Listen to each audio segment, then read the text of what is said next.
ఆంధ్ర రాష్ట్రంలోని 179 దేవాలయాలు కొత్త పన్నుల విధానం జీఎస్టీ పరిధిలోకి వస్తున్నాయి. 20 లక్షల ఆదాయం దాటే ఆలయాలు జీఎస్టీలో నమోదు చేసుకోవాలని వాణిజ్య పన్నుల శాఖ అధికారులు ఇటీవల పలు ఆలయాల ఈవోలకు లేఖలు రాశారు.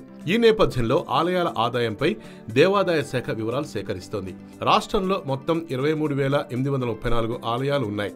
ఆదాయాన్ని బట్టి వాటిని ABCDE కేటగిరీలుగా విభజించారు. వీటిలో 20 లక్షల ఆదాయం దాటే ఆలయాలు 179గా తేలింది. ఇందులో 25 లక్షల నుంచి కోటి రూపాయల ఆదాయం వచ్చే ఆలయాలు ఉన్నాయి.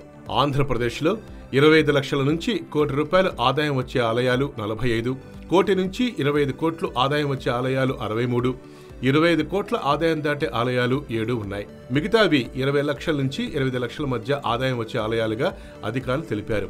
దేవాలయాలకు ప్రసాదం, సేవలు, ఆర్జిత సేవలు, హుండీలు, తలనీలాలు, భూముల కౌలు వీటి ద్వారా ఆదాయం సమకూరుతుంది. వీటిలో ప్రసాదానికి జీఎస్టీ నుంచి మినహాయింపు లభించింది. అయితే ప్రసాదం తయారీకి కొనుగోలు చేసే ముడిసరుకులపై పన్నుల భారం పడుతుందని అధికారులు చెబుతున్నారు. ప్రసాదంలో వినియోగించే జీడిపప్పుపై 5%, నెయ్యిపై 12% పన్ను భారం పడుతోంది. వీటితో పాటు అగరబత్తులపైన కూడా 5% పన్ను భారం పడుతోంది. అలాగే 1000 రూపాయలు అద్దె దాటే ఆలయాల్లోని గదులకు 18% పన్ను వర్తిస్తుంది. వాటితో పాటు సేవలు, ఆర్జిత సేవల టికెట్లపైన కూడా భక్తులకు అదనపు భారం పడబోతోంది.